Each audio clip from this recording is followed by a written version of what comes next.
Welcome. Today is lecture 14 of this Java Master course, and today we are going to discuss the abstraction, which is an important principle of the object oriented programming. So, let's discuss first abstraction is. To make it clear, I have a little example for you. Imagine you are playing a video game and you are driving a car. You just turn the keys or press the start button. Like if you are familiar with playing games, or if you had one, you have must seen have this kind of buttons in your video games. So you don't have to see the thousand lines of code in the car's computer or hundreds of moving parts in the engine. This is the beauty of the abstraction in programming. Today we will explore abstraction in depth and connect it how objects relate to each other through association, aggregation, and composition. So, definition of abstraction. Abstraction means showing only the essential details to the user and hiding the complex internal implementations. Okay, so why it exists? It exists to reduce the complexity of the code, focus on what an object do rather than how it does it, make code easier to maintain and change.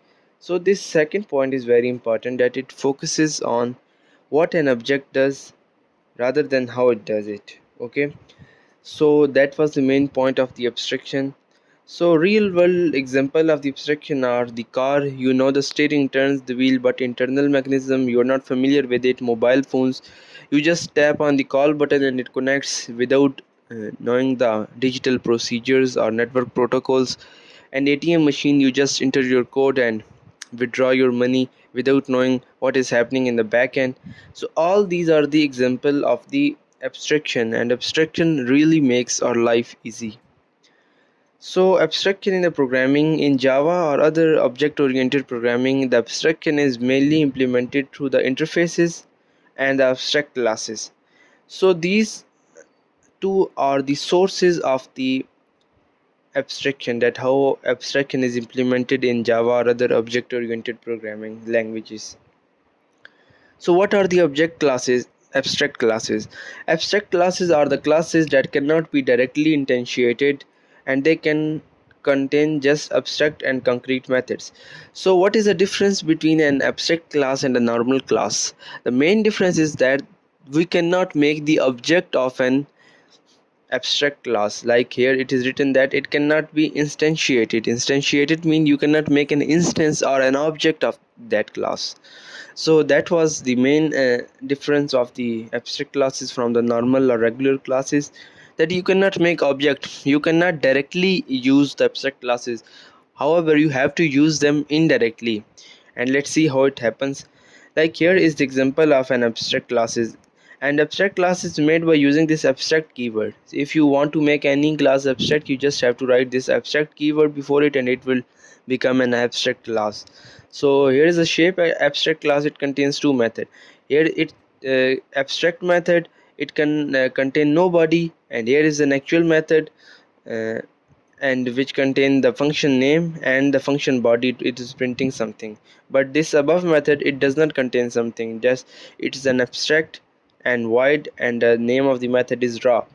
And how we can use this class indirectly? We have to import this class or inherit this class into another class, like class circle extends shape. Okay, so here the abstract method which we have made here is used here. Okay, so why draw?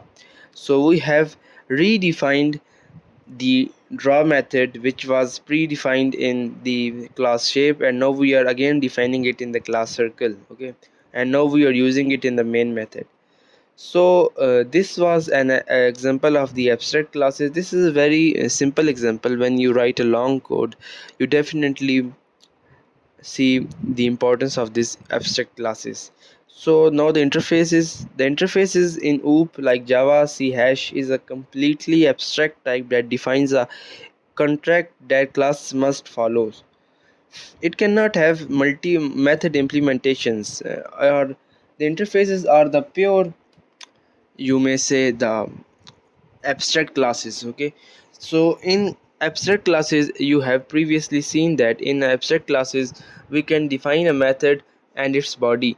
But in the interfaces you cannot define a body of a method, okay, unless it is Java version 8 plus, okay. And by default it is a static and method. It cannot have method implementation. So this was the main reason of the difference of the interfaces. And it cannot store object state using the instance variable except constants. And a class that implements an interface must provide the body for all its method, okay. So likewise we inherit the class, and we write the extend word to inherit the classes from the parent classes.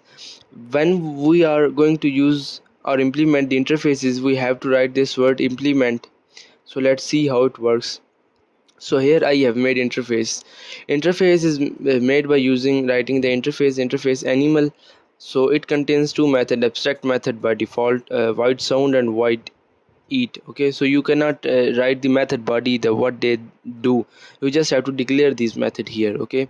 So until there are certain specification, like it is Java version 8 plus or something, then you can write the method. Otherwise you cannot define the method in the interfaces, okay. So here we want to use in dog class this interface. So we have to write this implements, okay. So class dog implements animal.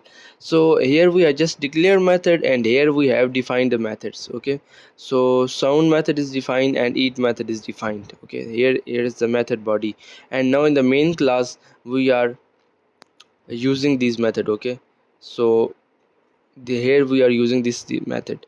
So this was the interface, and this dog class implements it, and we are using it in the main method. So this was the main reason of the and the main explanation of the interfaces. And this was all for this lecture. If you have any question regarding this,